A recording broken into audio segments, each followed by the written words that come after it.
Ikaw ba si Pepe? Opo, ako nga po. May ID ka ba? Ito po, sir.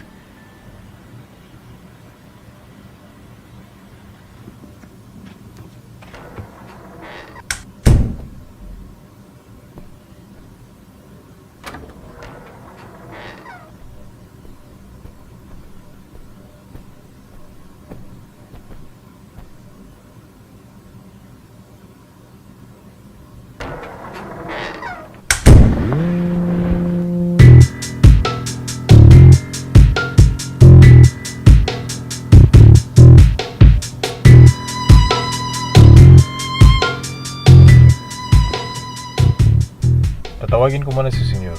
Okay.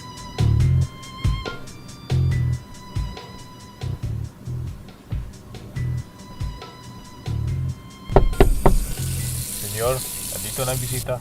Sige, sunod na ako.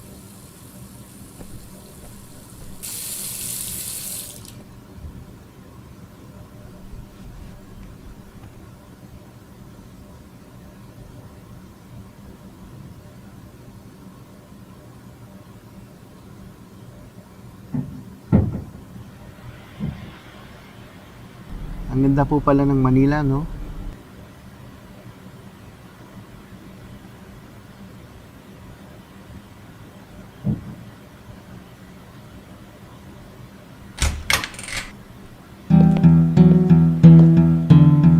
Ding, Senyor! anak nga, 2 baso. Opo, Senyor.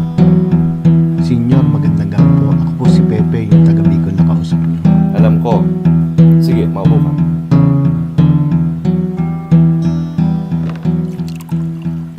Maraming salamat sa pagpapaunlak mo sa aking imbitasyon. Anyway, hindi na ako magpapaligoy-ligoy pa.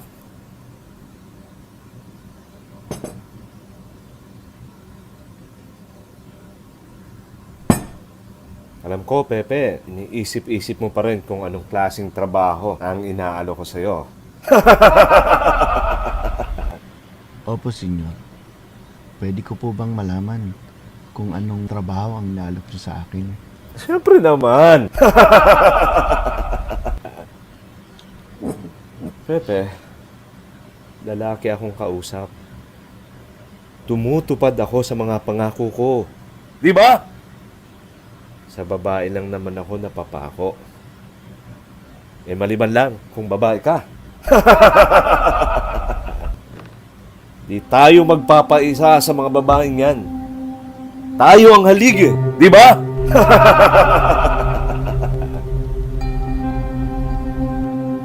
Anyway, Pepe, kaya kita napili dahil magaling ka.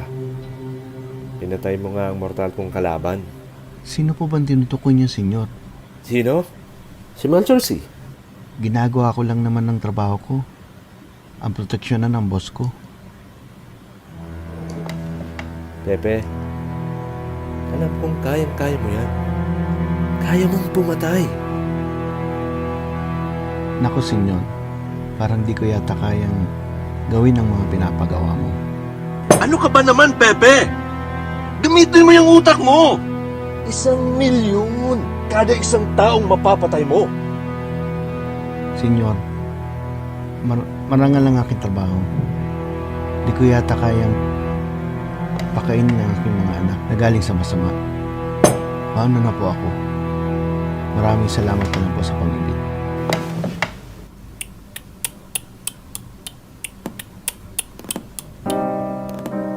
Ay, nako, Pepe. Akala mo ba makakaalis ka ng ganun na lang? Tanggapin mo na kasi ang inaalok ko sa'yo. Sige. Mamili ka.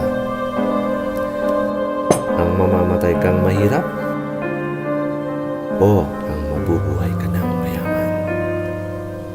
Sige. Mamili ka, Pepe.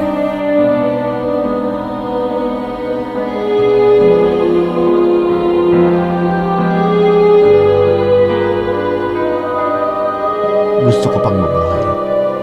Yan! Pero bago ang lahat, meron akong pasalubong sa inyo, senyor. Pili galing sa Bicol.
Sa buhay natin, minsan, kailangan nating mamili.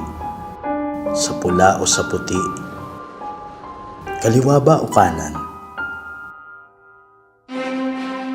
Ngunit anumang landas ang tahakin, anumang desisyon na gagawin, ihanda ang sarili. Ipunin lahat ng tapang sa katawan dahil di mo alam kung anong maaaring datnan sa iyong daraanan. Hello, Pepe. Hello, boss. Kamusta? Burado na.